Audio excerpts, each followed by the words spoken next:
Queridos hermanos, pasado mañana, Dios mediante, día de la presentación del Señor, concluye el año especial dedicado a la vida consagrada, que durante 14 meses aproximadamente se ha desarrollado en la Iglesia Católica. El Evangelio que hoy se lee, como siempre, porque siempre es así, la palabra de Dios tiene la capacidad de estar dicha para el momento presente. Es curioso que cada vez que leemos el Evangelio dice, esta palabra estaba pensada para un día como hoy. Siempre podemos decir eso. Esa es la capacidad que tiene Jesucristo de hablarnos a través de su Evangelio en el hoy, aquí y ahora. Digo que este Evangelio encuadra perfectamente el que ha sido el lema de este año de la vida consagrada. Un lema que ha tenido 3 palabras: Evangelio, profecía y esperanza. Primero, Evangelio. Fijaros cómo comienza el Evangelio que acabamos de proclamar. En aquel tiempo comenzó Jesús a decir en la sinagoga: hoy se cumple esta escritura que acabáis de oír. Sí, hoy se cumple esta escritura. Y decimos que la vida consagrada es Evangelio. ¿En qué sentido lo decimos? Cuando Jesús habla en los Evangelios, desde luego no encontramos ningún pasaje en el que Él diga cosas distintas a unos o a otros. No hay ningún pasaje en el que diga, entonces dijo para los matrimonios, entonces dijo para los apóstoles. No, sus palabras están dirigidas indistintamente a todos. No tiene un mensaje distinto, para los apóstoles, para los casados, para los... No, su palabra es palabra de Dios para todos nosotros.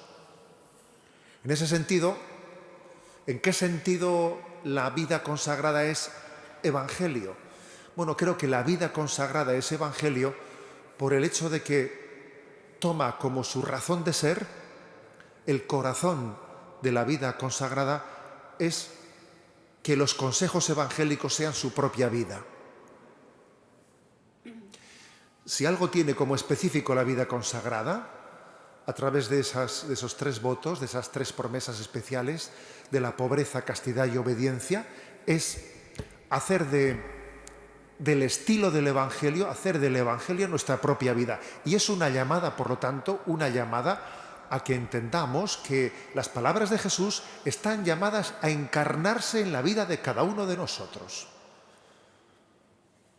No existe una forma de vida, un estado de vida, en el que el Evangelio no tenga que ser su columna vertebral. No, Jesús habló para todos de una manera indistinta. Hoy se cumple esta escritura que acabáis de oír. Cada uno de nosotros estamos llamados a encarnar el Evangelio, a que cuando lo leemos, cuando se nos proclama, uno lo reciba sabiendo que Dios quiere fecundar nuestra vida laboral, nuestra vida familiar, nuestra vida en todos los sentidos, nuestra vida comunitaria. Estamos llamados a testimoniar el Evangelio, a ser como en nuestra palabra y por nuestras obras, a ser como un faro encendido en medio de la noche, que proclame que los valores de Cristo siguen presentes. Pero decíamos que el lema de este año es, por una parte, Evangelio. En segundo lugar, profecía. Y héteme aquí que el Evangelio que hoy se proclama, Jesús se presenta como profeta ante los suyos en Nazaret. Y el resultado es ambivalente, agridulce, porque dice que se admiraban de sus palabras, pero enseguida comenzaron los problemas. Y Jesús recordó el refrán que dice, nadie es profeta en su tierra. Y el ser profeta de Dios en nuestro mundo, sin duda, nos requiere que asumamos las contradicciones.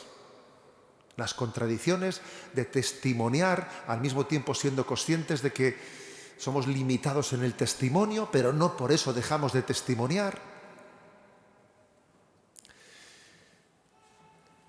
Esa dificultad de recibir una profecía Cuando el profeta está muy cerquita de nosotros, cuando le conocemos, sabemos de sus limitaciones, le hemos visto crecer. ¿Qué nos va a decir este a nosotros si es alguien que es uno más entre nosotros? Esa dificultad de aceptar un profeta de la propia tierra, esa dificultad de aceptar que Dios puede hablar a través de alguien que es tan limitado como nosotros, es una dificultad que nace de no terminar de entender cuál es el estilo de Dios. Dios nos da grandes tesoros, ese es su estilo, de darnos grandes tesoros envueltos en un envoltorio pobre y humilde.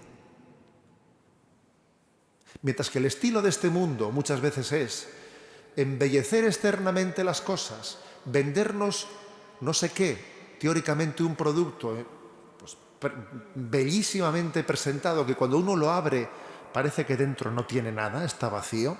Sin embargo, el estilo de Jesús es justamente el contrario, darnos un gran tesoro, como es la Eucaristía, envuelto en un signo pobre y humilde. Así es también la vida consagrada, y por eso existe la dificultad de aceptar que un profeta puede ser alguien tan cercano y tan limitado como nosotros mismos. Sí, Dios nos habla a través de testimonios proféticos dentro de nuestra familia. Sí, Dios nos habla a través de profetas que están también en nuestro entorno social, en la vida consagrada, en esos religiosos que caminan junto a nosotros, dentro de la propia comunidad en la que vivimos. Dios nos habla a través de testimonios y profecías que tenemos el riesgo de no apreciar porque su envoltorio es pobre y humilde. Pero todavía hay más. Hemos dicho que ese lema de la vida consagrada es evangelio, encarnar el evangelio, es profecía, ser profetas, testimoniando humildemente el don de Dios, siempre de una manera limitada pero real. Y en tercer lugar dice esperanza, porque el evangelio concluye diciendo cómo a Jesús le intentan despeñar por aquel barranco que está en Nazaret, barranco al final del monte de Nazaret, donde precisamente el Santo Padre, en la última visita a Nazaret, celebró allí la Eucaristía. Intentaban despeñarlo, pero Jesús se abrió paso entre ellos y se alejaba. Es decir, creo que existe una esperanza, existe la esperanza de que, aunque muchos de nuestros signos, los signos que celebramos que hacemos ante el mundo, son incomprendidos y no son recibidos, incluso algunos son malinterpretados y son rechazados, tenemos la esperanza de que eso que hemos sembrado, en otro momento, en otra circunstancia, Dios lo hará germinar.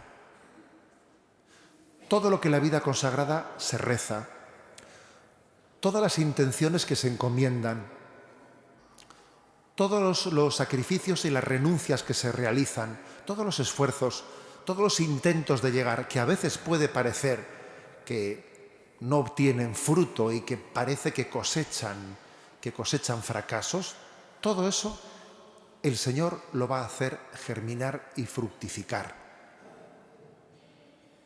Y dice el Evangelio que Jesús se abrió paso entre ellos y se alejaba. No era todavía su momento último estaba por llegar en otro escenario. Tenemos que hacer un acto de fe, que hemos entregado la vida y Dios la va a hacer fecunda, la va a hacer germinar. Sabemos que al final el Señor será capaz de glorificar una vida pobre, de entrega quizás no absolutamente coherente como hubiésemos querido, pero Dios hace la multiplicación de los panes. Dios hace el milagro de que nuestro testimonio pobre pueda ser capaz de mover montañas y corazones. Hagamos un acto de fe y no caigamos nunca en la desesperanza de que no terminamos de ver los frutos que uno quisiera ver. Recuerdo que en una ocasión,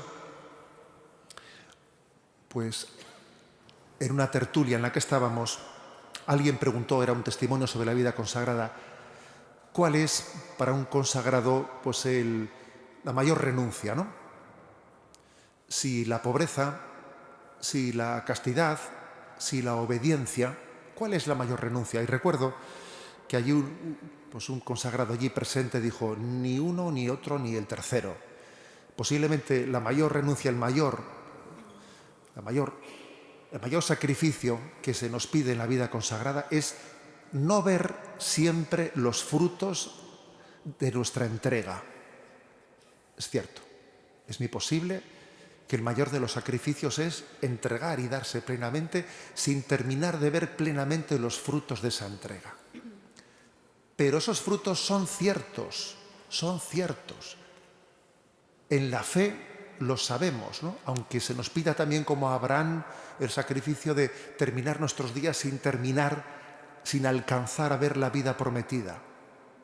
Hagamos ese acto de fe de que el Señor nos llamó y Él hará de nuestra pobre ofrenda, hará también el milagro de la fecundidad. Nos encomendamos a tantísimos consagrados santos que nos han precedido, los que iniciaron también vuestros carismas de vida religiosa, nos encomendamos a ellos y continuamos en este camino de la vida consagrada, que es evangelio, que es profecía y que es esperanza.